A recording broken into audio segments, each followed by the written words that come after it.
బైబిల్లో సామెతల గ్రంథం 4వ అధ్యాయం 23వ వచనంలో నీ హృదయంలో నుండి జీవదారులు బయలుదేరిన కాబట్టి అన్నిటికంటే ముఖ్యంగా నీ హృదయంను భద్రంగా కాచుకొనుము అని వ్రాయబడింది. మరి ఈరోజు మీరు మీ హృదయాన్ని భద్రంగా కాపాడుకుంటున్నారా?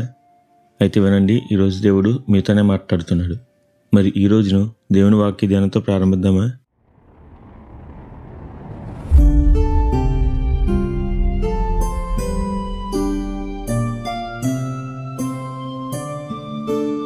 మనందరికీ బైబిల్లో సంసోను వృత్తాంతం బాగా తెలుసు. ప్రపంచంలోనే అత్యంత బలవంతుడైన వ్యక్తి ఎవరైనా ఉన్నారు అంటే బహుశా అది సంసోను ఒక్కడే కావచ్చు. ఎందుకంటే ఇతను వట్టి చేతులతో సింహాన్ని మేకపిల్లని చీల్చినట్లు చీల్చి చంపాడు. 300 నక్కలను పట్టి వాటి తోకలను ముడివేసి దివిటేళ్లు పెట్టి గోధుమ చేలకు తోలాడు. ఒకసారి గాడిద పచ్చి దవడ ఎముకతో 1000 మందిని చంపాడు. మరోసారి ఏకంగా ఓ పట్టణపు తలుపుల్ని అడ్డకర్రలతో సహా భుజాలు పూంచుకుని కొనపై ఉంచాడు. మరి ఇంత గొప్ప బల పరాక్రమం గల సంసోను జీవితం ఎలా అంతమైందో మీకు తెలుసా? ఇతని జీవిత చర్మాంకం ఎంత దుర్భరంగా ఉందో తెలుసా? అవును, ఇంత గొప్ప సంసోను ఫిలిస్తీన్ల చేతిలో చిక్కి 2 కళ్ళు పోగొట్టుకున్నాడు. ఇంత గొప్ప బలవంతుడు ఫిలిస్తీన్లకు నవ్వులాడుకునే వస్తువైపోయాడు, పిండి రుబ్బే పనివాడయ్యాడు. ఎంత ఘోరమో కదూ. మరి దీనికి కారణం ఏంటో తెలుసా? అతని హృదయం.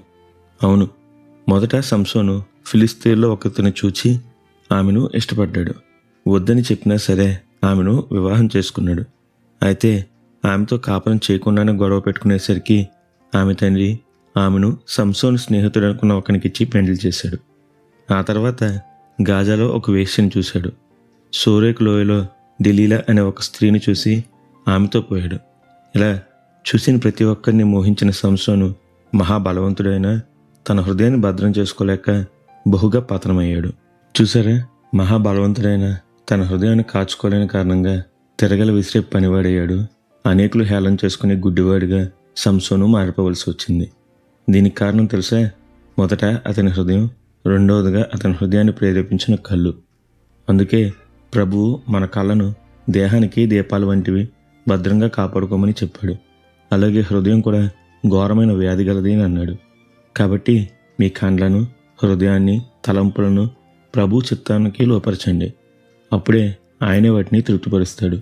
మిమ్మల్ని అనేకులకు ఆశీర్వాదకరంగా మార్చుతాడు. అటు గొప్ప ధన్యత దేవుడు మనందరికీ దయచేయునుగాక. నిత్యం ఘనత, మహిమ, ప్రభావములు యేసుక్రీస్తు నామమునకే కలుగునుగాక. ఆమెన్. హల్లెలూయా.